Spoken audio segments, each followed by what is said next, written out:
Kita langsung lanjut ke materi oleh Dr. Adli Wafi Jabar selaku koordinator forum. Dr. Adli adalah seorang dokter umum di Rumah Sakit Umum Daerah Tarakan, Jakarta. Beliau lahir di Jakarta 14 Januari, membangun personal branding. Benar apa tidak nih, Dokter? Ya, benar. Oke. Tanpa berlama-lama lagi, silakan dokter untuk menyampaikan materi kepada kita semua. Oke.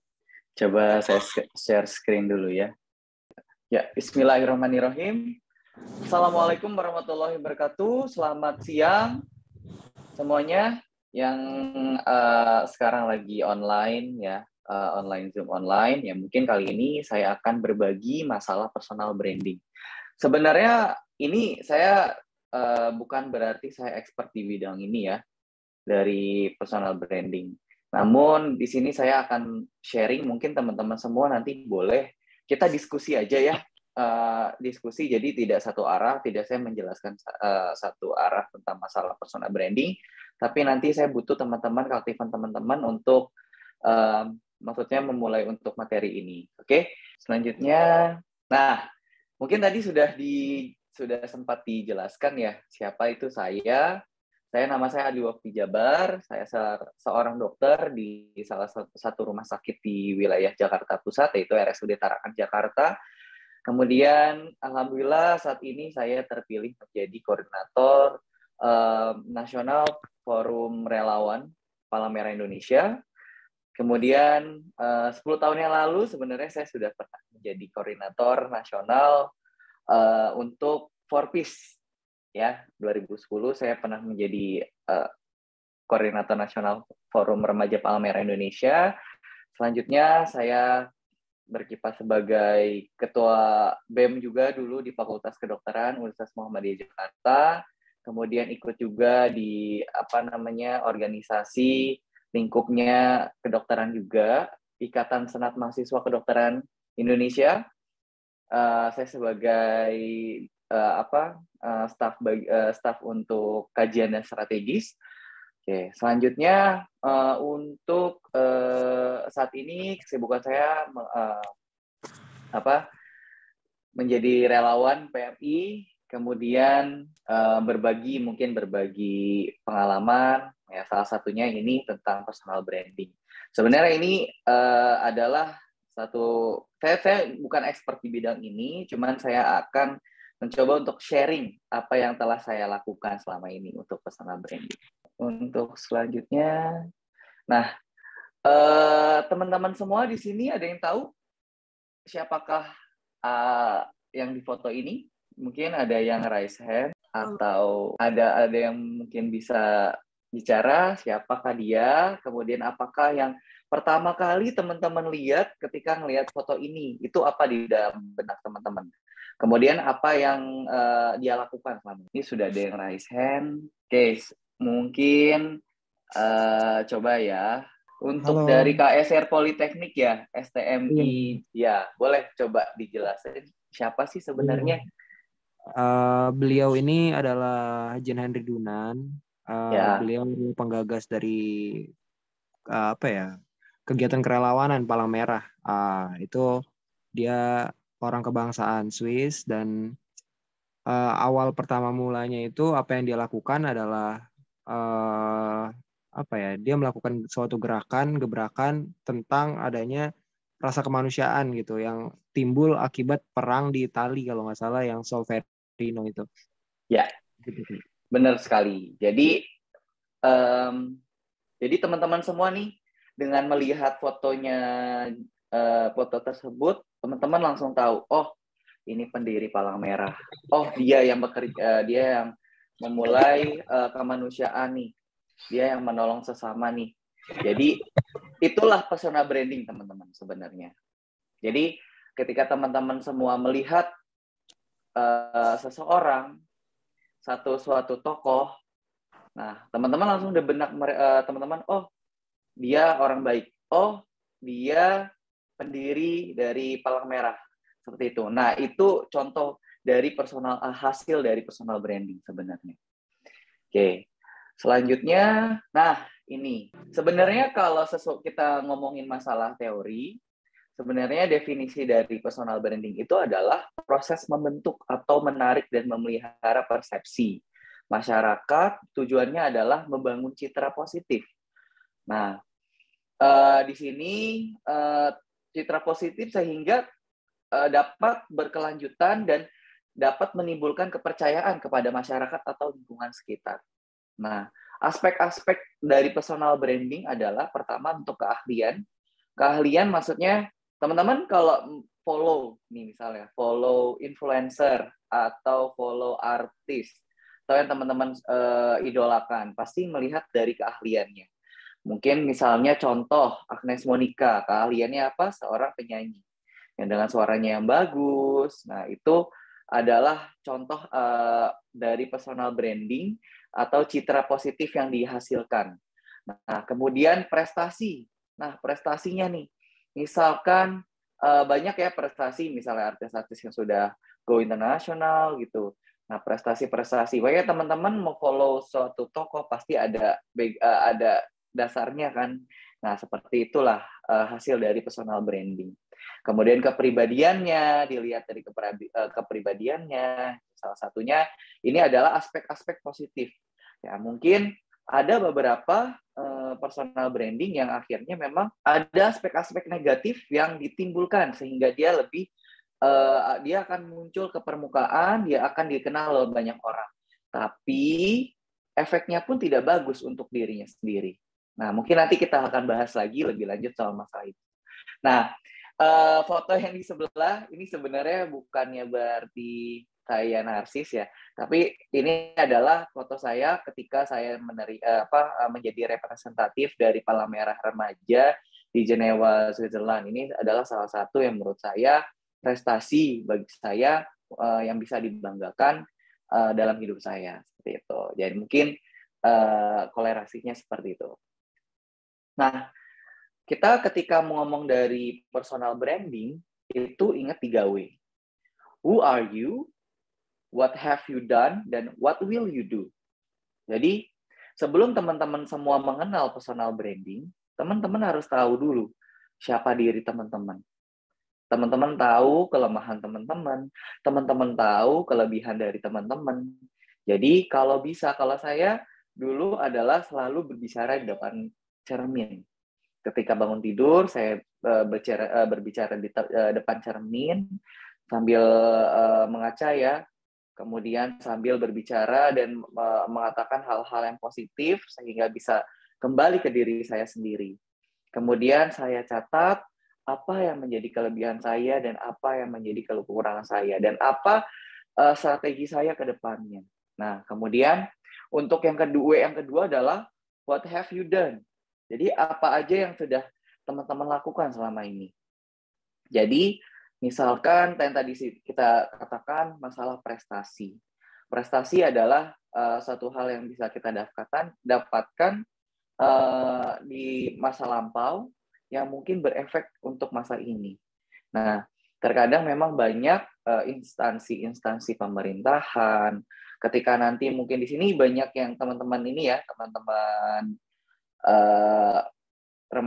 PMR dan mungkin ada juga yang KSR atau TSR di sini. Jadi ketika teman-teman semua terjun di dunia pekerjaan, itu teman-teman pasti ditanyakan, apa yang sudah kalian lakukan selama ini?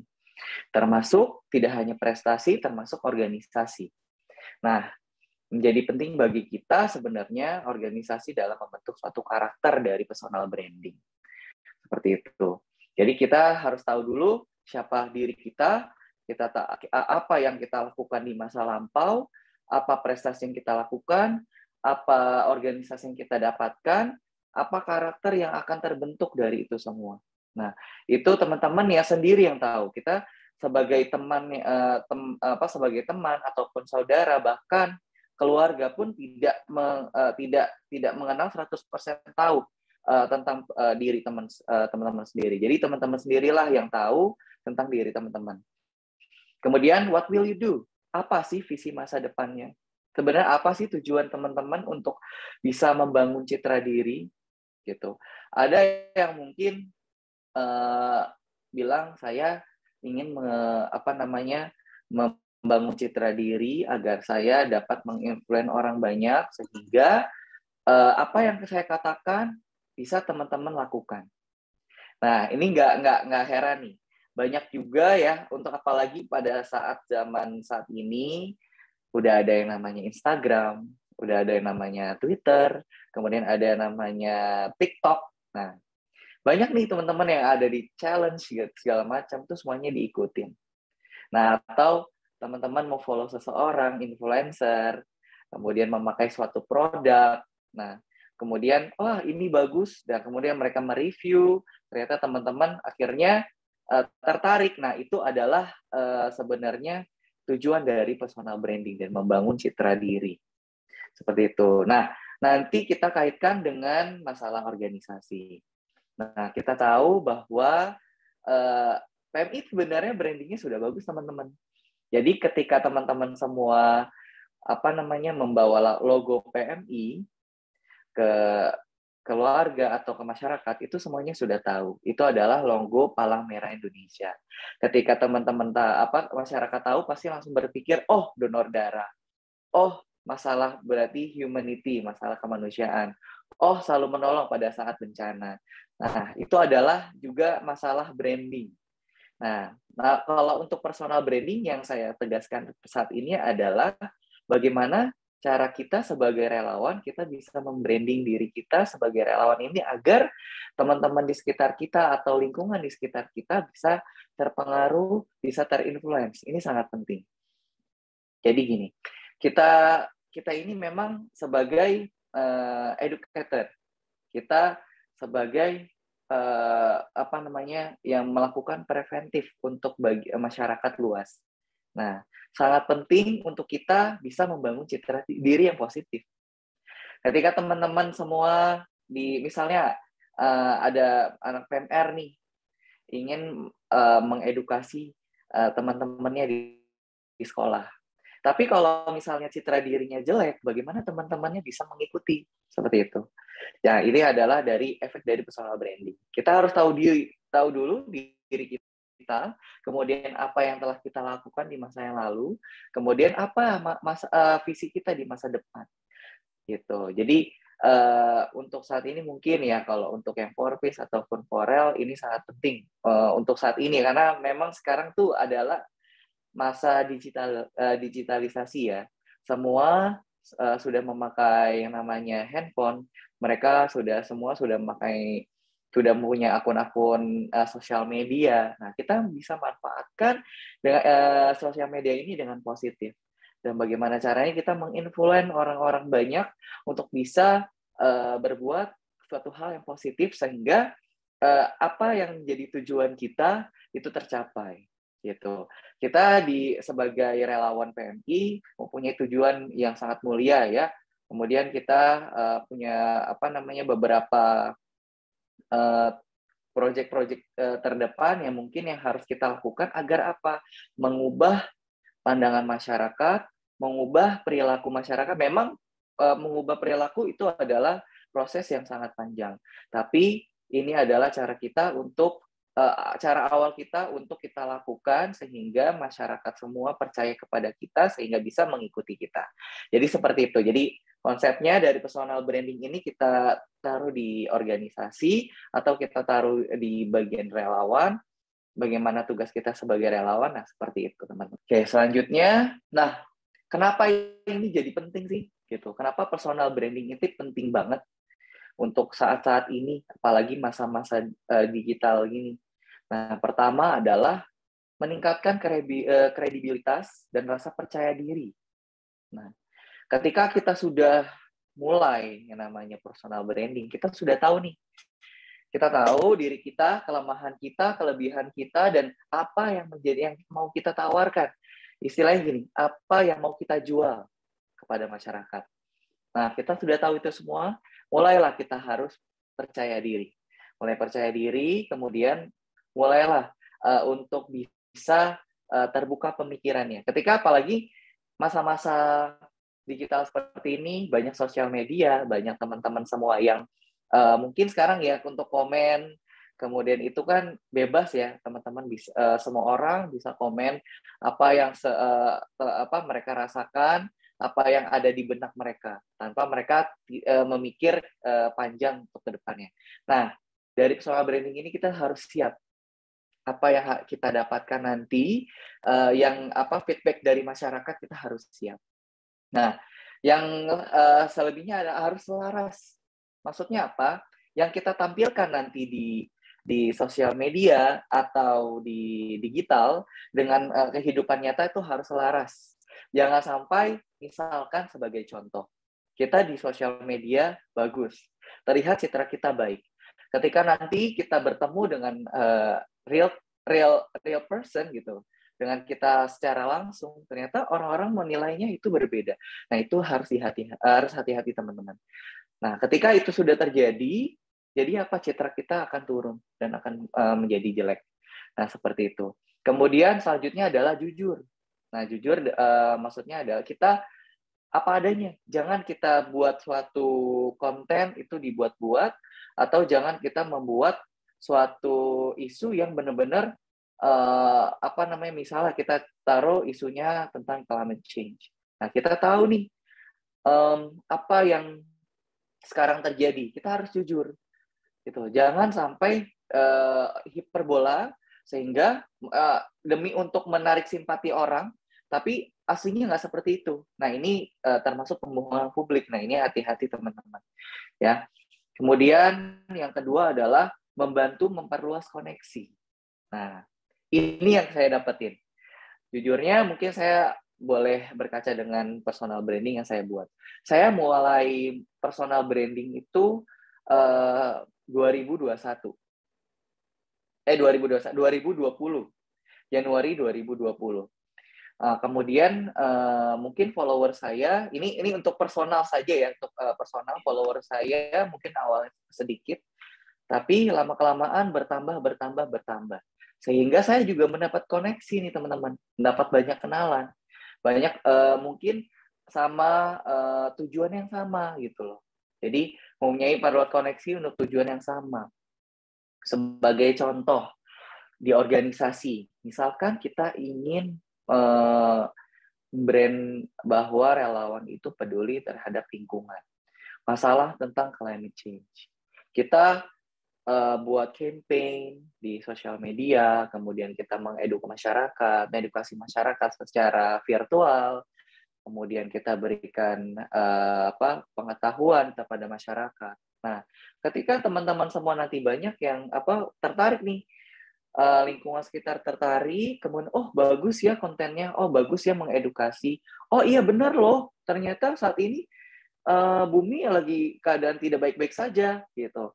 Nah, dari situ nanti teman-teman ada mungkin banyak pengikutnya nih, banyak koneksinya. Jadi di kata lain mungkin ada lembaga lain atau organisasi lain yang sebenarnya tuh sama setujuan dengan kita buat personal branding tersebut. Nah, ini bisa membuat bisa menjadikan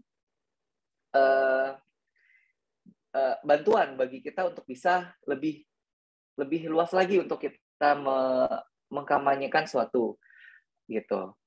Kemudian untuk yang ketiga adalah menunjukkan dan mengembangkan kemampuan dan mengenal diri secara strategis. Jadi dari kemampuan atau ability. Nah, kita harus tahu nih, kalau ini sih lebih khusus ke pribadi masyarakat, pribadi seseorang yang ingin membranding dirinya sendiri gitu. Nah, tadi saya bilang bahwa ketika kita bicara tentang personal branding, kita harus tahu dulu nih masalah diri kita, kekurangan dan kelebihan kita. Nah, kemudian yang keempat adalah membedakan kamu.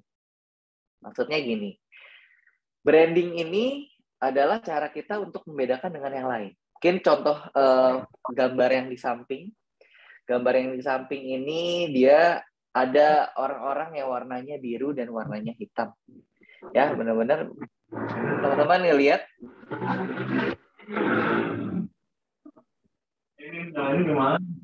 Halo?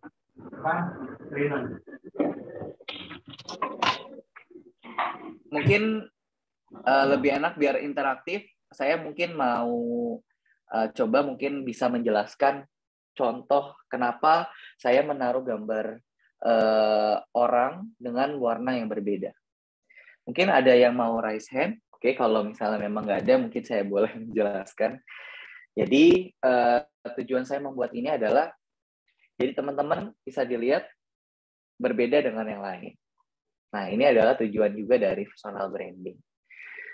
Bagaimana kita kita menjual diri kita, maksudnya dalam organisasi ini, maksud menjual itu dalam kata tanda petik, bisa dikenal orang banyak dan membedakan kamu dengan yang lain. Meskipun satu konten yang berbeda, yang sama, tapi belum tentu semua yang dilihat sama orang di luar itu sama, bisa jadi berbeda.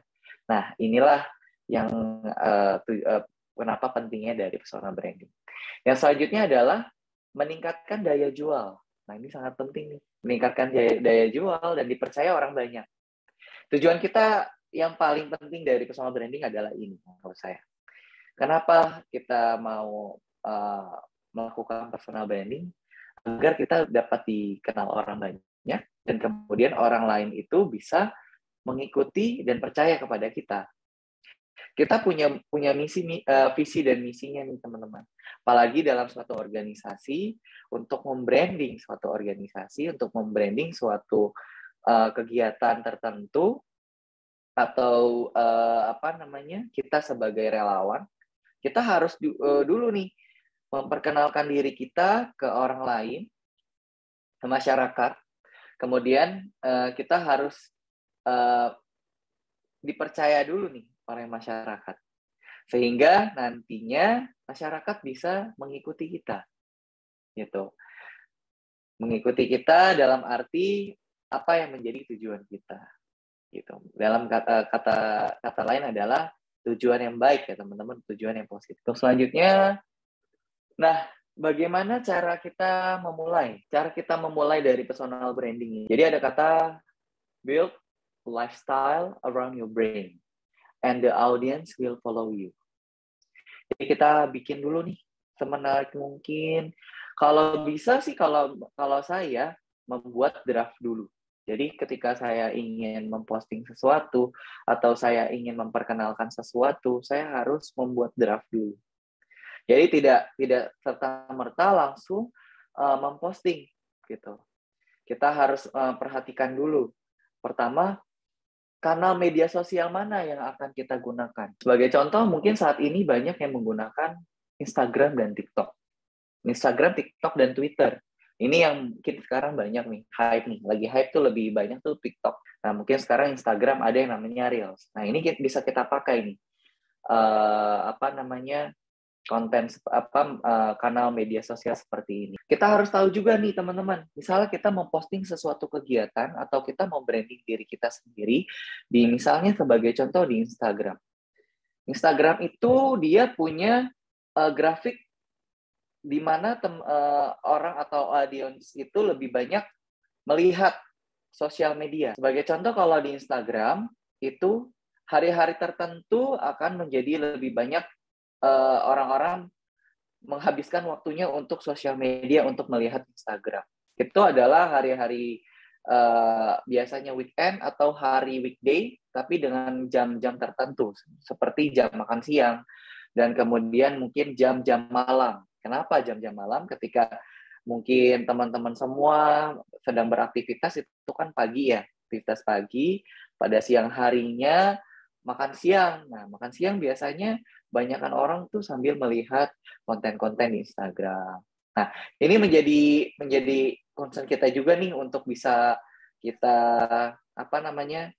kita masuk di situ untuk kita memposting sesuatu gitu. Kanal media sosialnya kita harus tahu dulu. Kemudian kalau bisa kanal sosial medianya juga untuk pakai profile picture, kemudian nama, itu dikemas semenarik mungkin atau nama-nama yang formal gitu. Jangan misalnya tulisannya dengan angka atau huruf tertentu yang mungkin jadinya orang lain sulit untuk mengenal. Seperti itu. Misalnya sebagai contoh, mohon maaf, misalnya Adli, A-nya pakai 4, DLI gitu. Nah, ini yang menurut saya sulit untuk menjadi suatu kanal media sosial yang bisa diterima oleh masyarakat. Jadi kadang-kadang orang-orang juga melihat namanya sudah tidak interest gitu. Kemudian kenali tujuanmu. Kita cari tahu dulu nih tujuan kita untuk memposting suatu konten itu apa. Kemudian kita cari juga audiensnya siapa aja gitu. Identifikasi audiens. Nah, di Instagram ataupun di Facebook sekarang ada namanya ads. Ads ini semacam kita memposting sesuatu, kemudian nanti secara robotik postingan kita akan muncul ke akun-akun yang memang sama tujuannya dengan kita. Nah, ini sebenarnya bisa kita pakai, tapi mungkin saat ini belum ada yang free, memang berbayar, tapi kebanyakan memakai itu sih sebenarnya membantu. Tapi kalaupun tidak membantu, kita perhatikan yang tadi saya katakan, jam posting konten tersebut, kemudian media yang kita pakai, karena Twitter, Instagram, ataupun TikTok itu berbeda. Kemudian identifikasi audiensmu. Sebagai contoh, kita mau bergerak masalah, mungkin ada yang menunggu di mute ya. Oke. Jadi identifikasi audiensmu. Kita harus tahu dulu nih kontennya. Kita sudah mempersiapkan kontennya. Kita sudah mempersiapkan secara visualnya. Kita sudah rancang kata-kata atau caption yang menarik mungkin, semenarik mungkin agar orang-orang yang membaca lebih mengerti, lebih mudah mengerti dan memakai kata-kata yang memang menurut saya tidak tidak overlap ya. Kemudian yang mudah dimengerti, simple. Nah, itu yang mudah masuk ke orang-orang ketika orang-orang itu membaca atau melihat dari konten kita. Nah, identifikasi audiensmu. Apakah yang kita posting ini untuk anak usia di bawah 10 tahun, atau lebih dari 10 tahun kurang dari 17 tahun, atau lebih dari 17 tahun. Nah, tergantung dengan proyek yang akan kita lakukan. Nah, kita samakan audiensnya, gitu. Kemudian dari bahasa, dari secara virtual, nah itu kita harus disesuaikan, kita sinergiskan.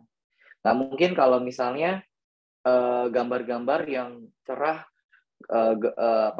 terlihat cerah, gembira, kemudian audiens kita adalah usia lebih dari 50 tahun. Nah, itu kita harus sesuaikan, teman-teman. Kemudian kemas semenarik mungkin yang tadi saya katakan. Ini sangat penting kemampuan untuk kita bisa mendesain sesuatu. Nah, mungkin sekarang sudah banyak desain online yang free, kemudian mudah untuk dipakai.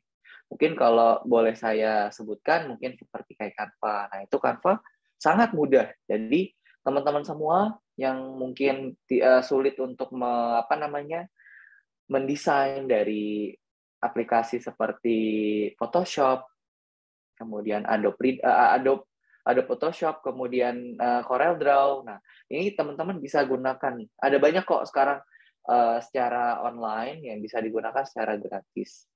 Nah, ini kita kemas semenarik mungkin dari warna yang tidak terlalu tidak terlalu menyakitkan mata. Nah, ada warna-warna tertentu yang digunakan, teman-teman, sesuai dengan dari feed dari Instagram atau tujuan yang kita akan lakukan, seperti itu.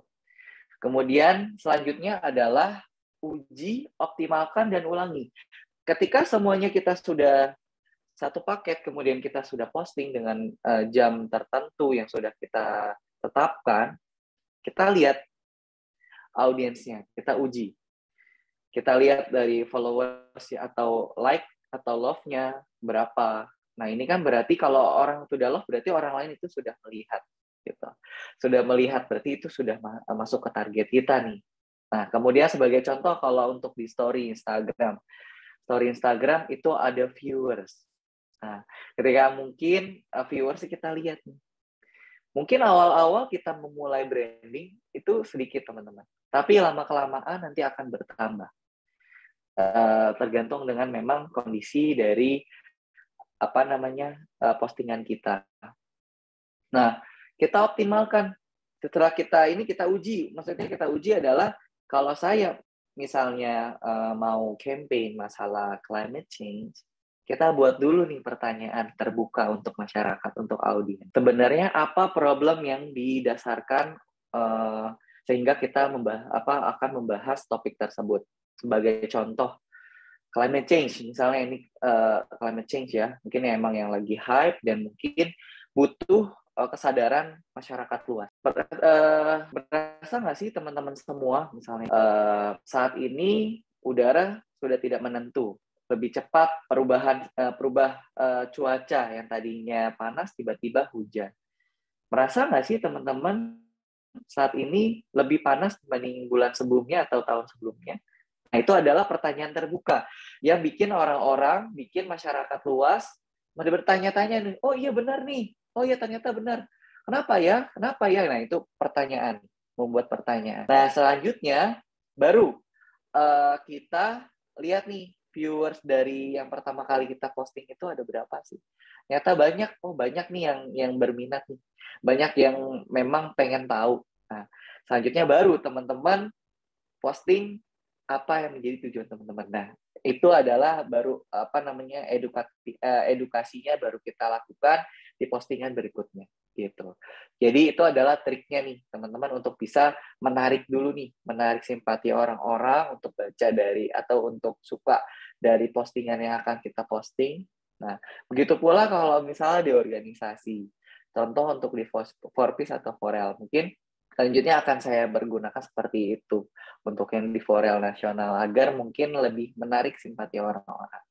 Karena mungkin kita ketahui bahwa saat ini masa digital, bahkan orang-orang yang ibu-ibu itu pun sudah punya akun sosial media.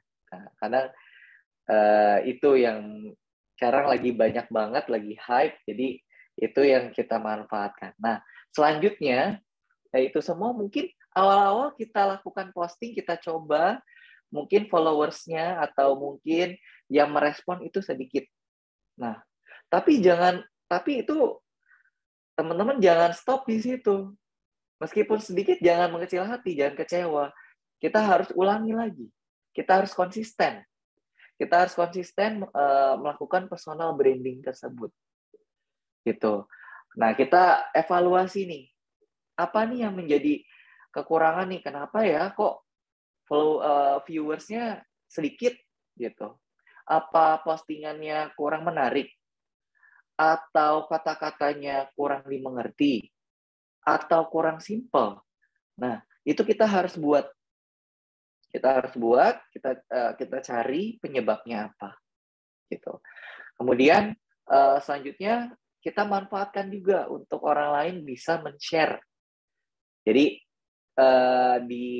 kita sebagai relawan ya cuma sendiri kan teman-teman ya. Nanti bisa kita minta bantu ke teman-teman yang lain untuk men-share postingan kita sehingga nanti bisa kena ke orang lain gitu. Apalagi saat ini ada itu WA group banyak ya. Sekarang di WA group juga banyak yang postingan-postingan atau share-share konten-konten Instagram di WA group. Nah, itu juga menjadi suatu hal yang bisa kita lakukan untuk kita mendukung kita dalam personal branding. Nah, yang paling penting dari ini semua adalah konsisten. Jadi teman-teman nggak boleh kecewa, nggak boleh putus saat itu saja. Kita konsisten untuk kita memposting sesuatu. Nah, untuk kita berbicara masalah konsisten, kita harus bikin timeline, teman-teman. Jadi, untuk sosial media, itu kita harus bikin timeline, waktu-waktu tertentu yang banyak orang-orang melihat sosial media. Kemudian atau misalkan kita sudah harusnya mempunyai timeline untuk hari ke depan gitu. Jadi kita punya schedule, pada tanggal segini saya akan memposting masalah ini. Pada tanggal segini saya akan posting masalah ini. Nah, itu disinergiskan dengan mungkin kondisi saat ini. Sebagai contoh, mungkin saat ini masalah Hari Relawan. Nah, ini Hari Relawan, jadi teman-teman mungkin sebelumnya sudah harusnya membuat kontennya nih. Membuat konten yang akan nanti diposting pada tanggal 26 Desember. Tujuannya apa?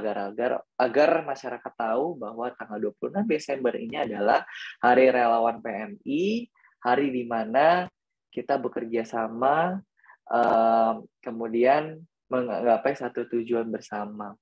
Gitu. Ya, selanjutnya, orang mengenalmu sesuai apa yang kamu bangun. Maksudnya apa? Kita melakukan personal branding kan punya tujuan tertentu. Kita mau orang lain memandang kita seperti apa. Kita harus punya tujuan itu. Sebagai contoh, kalau untuk personal branding, saya mau nih, contohnya ya, saya mau dikenal sama orang-orang, saya itu suka olahraga. Saya mau dikenal orang-orang, saya itu pintar. Itu teman-teman yang membuat sendiri. Itu teman-teman yang membuat itu dan mengenalkan ke masyarakat luas. Tapi yang saya katakan lagi adalah kalau teman-teman buat atau memposting sesuatu yang buruk, feedback-nya nanti akan buruk bagi teman-teman. Kalau teman-teman memposting suatu hal yang baik, nanti feedback-nya akan baik gitu. Jadi apalagi sekarang ini teman-teman semuanya ada yang namanya UITI, jadi hati-hati dalam kita mengkomen atau kita membalas komen, itu hati-hati. Kalau bisa kita pikirkan dulu apa efeknya nanti ke depan. Nah, ini sangat penting juga nih saat kita merespon. Ketika sudah masuk nih, itu kan outputnya adalah respon orang ya, komen orang setelah melihat postingan kita. Nah, kita harus tahu juga nih, kita harus bisa meresponnya dengan baik. Meskipun mungkin jatuhnya nanti hujatan atau komen negatif, kalau menurut saya jangan balas dengan negatif. Gitu. Kita balas dengan yang positif, dengan hal atau komen yang baik. Gitu. Ataupun nanti ada saran, contohnya saran, itu langsung masukkan. Itu menjadi saran atau menjadi bahan evaluasi bagi kita dalam personal branding. Kemudian ada yang kata yang menyebutkan kalimat tidak akan meleset setiap perbuatan baik dan buruk, pasti akan kembali kepada kepada pelaku. Nah, ini teman-teman canangkan bahwa kita membangun membangun yang baik. Kalau misalnya kita memposting hal yang baik, nanti feedback-nya akan baik. Sebagai contoh tadi yang saya katakan, kenapa saya memilih foto Bapak Hendry Dunan sebagai pendiri dari Palang Merah. Nah, ini adalah suatu hal yang baik. Gitu. Pasti teman-teman langsung ketika melihat foto itu, komen atau di benak teman-teman itu langsung hal yang baik. Nah, munculkan seperti itu teman-teman dalam kita membranding sesuatu. Bisa personal branding untuk diri kita sendiri atau personal branding untuk organisasi. Atau dalam hal ini relawan atau kegiatan relawan. Karena ini sangat penting bagi kita di era digital untuk bisa mengedukasi masyarakat melalui sosial media. Selanjutnya, ini saya mau interaktif sebenarnya sama peserta. Oke, dokter, ya. maaf. Ya. Sebelumnya waktunya tinggal 5 menit lagi ya, dokter. Oh, tinggal 5 menit. Oke. Oke, udah deh. Mungkin teman-teman bisa lihat di sini ya. Yang pertama Jerome Pauline. Nah, teman-teman lihat udah pernah kenal kan sama Jerome Pauline? Pasti di benak teman-teman adalah Smart Boy. Nah, kemudian yang kedua KKI. Pasti di pikiran teman-teman adalah funny girl.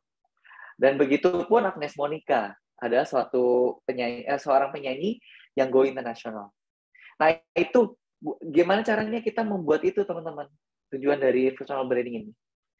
Ya, selanjutnya, siapakah tokoh relawan inspiratif yang bisa menjadi inspirasi kita? Mungkin teman-teman ada yang tahu Dr. Darmawan, spesialis bedah dan bedah toraks kardiovaskular. Nah, dia adalah yang membangun rumah sakit apung. Nah, ini rumah sakit apung pertama di Indonesia yang membantu orang-orang di pelosok-pelosok daerah untuk bisa menjangkau pelayanan kesehatan. Nah, ini bisa kita menjadikan inspiratif buat kita. Kemudian yang kedua, Bidan Siti Sumiati. Ini adalah bidan apung. Ini di Pulau Seribu, teman-teman. Jadi, tugas Ibu Bidan ini adalah bagaimana caranya angka kematian neonatal atau angka kematian bayi di Kepulauan Seribu itu menurun. Nah, ini adalah tokoh-tokoh inspiratif yang buat saya harus bisa menginspirasi lagi untuk banyak orang.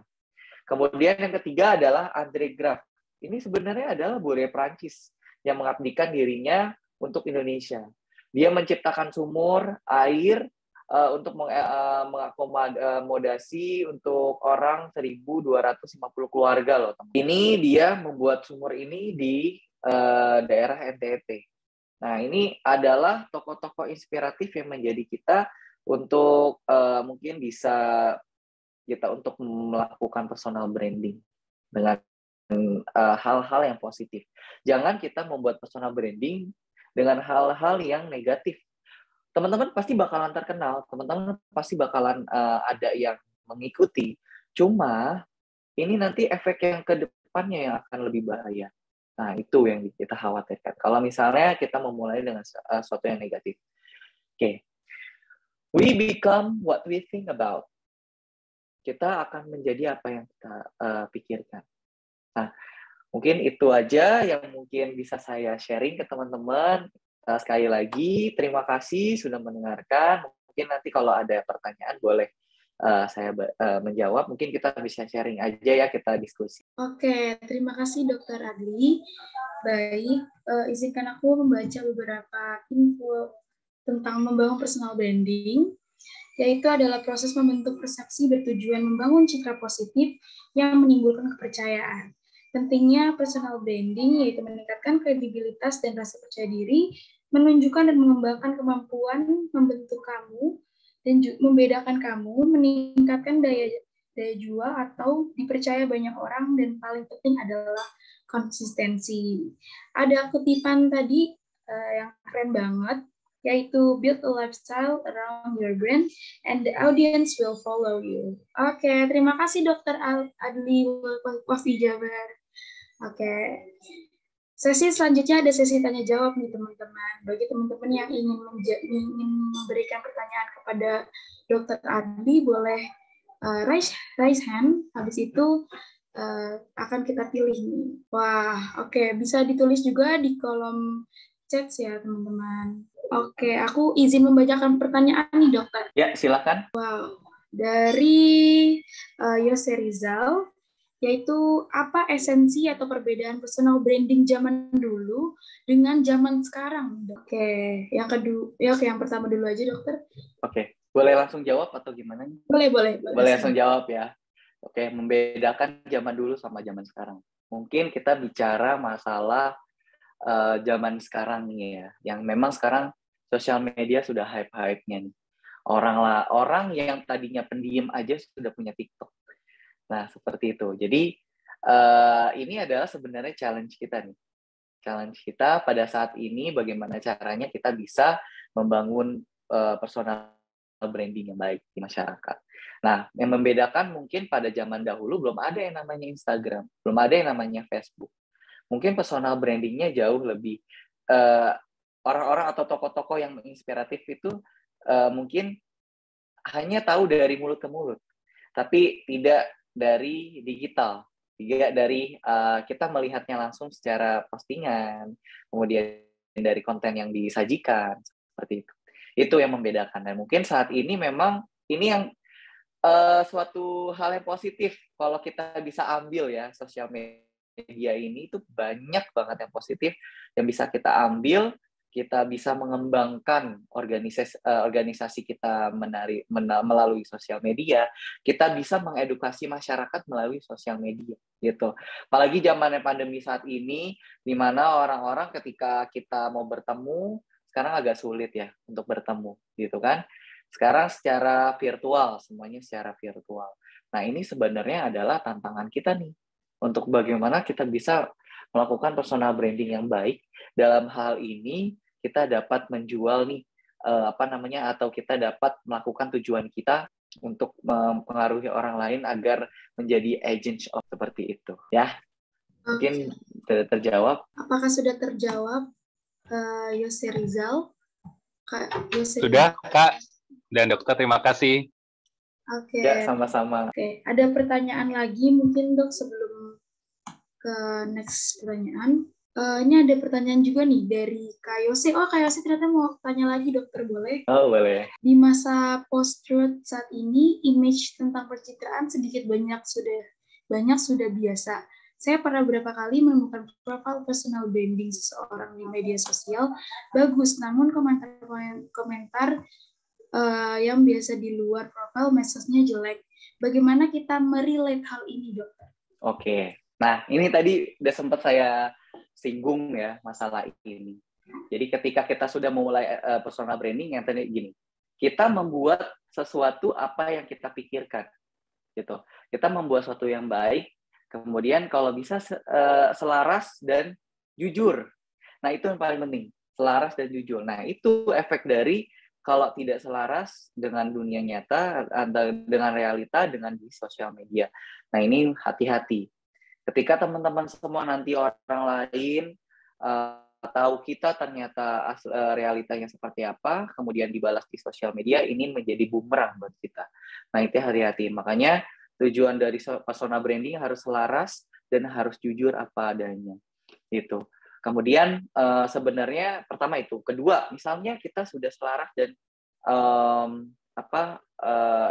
sudah jujur dengan apa adanya, tapi masih ada komen yang negatif. Nah, sebenarnya ini adalah suatu hal yang memang harusnya kita bisa terima. Yang tadi saya katakan, kita terima, kita respon, tapi dengan yang positif, dengan hal yang positif, dengan komen yang positif. Jangan kita malah memberikan suatu hal yang negatif lagi kepada komentar kita, gitu. Nah, memang ketika kita siap untuk melakukan personal branding, kita harus siap juga untuk dikomen atau dijudge orang lain. Nah, itu. Dengan cara kita harus kuat ya ketika melihat yang namanya komentar, gitu. Karena kan memang saat ini orang lain bisa berkomentar itu benar-benar tanpa tanpa memikirkan efek panjangnya dari seorang tersebut. Jadi, nah itu memang dari kita sendiri, kita balik ke kita sendiri gitu. Kita harus tetap memberikan respon yang positif seperti itu. Oke, baik. Terima kasih, Dokter. Terima kasih juga. Apakah sudah menjawab, Kak Yose? Sudah, Kak. Terima kasih, Dok. Terima kasih. Oke, saya rasa cukup pertanyaannya. Terima kasih, Dokter, atas materi dan jawaban yang keren banget. Semoga teman-teman di sini bisa mendapatkan banyak ilmu dari Dokter Adli. We become what we think about. Oke. Sebelumnya, kalau kita belum bilang slogan kita nih, Dok. Kalau misalnya kita bilang Hari Relawan 2021, teman-teman jawab together, bersama-sama kita tak terhenti. Kalau misalnya saya bilang, kalau pakai satunya aja, yang Hari Relawan 2021, together we are unstoppable. Oke, bareng-bareng ya teman-teman. Hari Relawan 2021, together we are unstoppable. Terima kasih Dokter dan juga teman-teman. Ya, terima kasih semuanya. Sebelum mengakhiri sesi siang kita kali ini, kita sesi dokumentasi dulu sepertinya, Dok.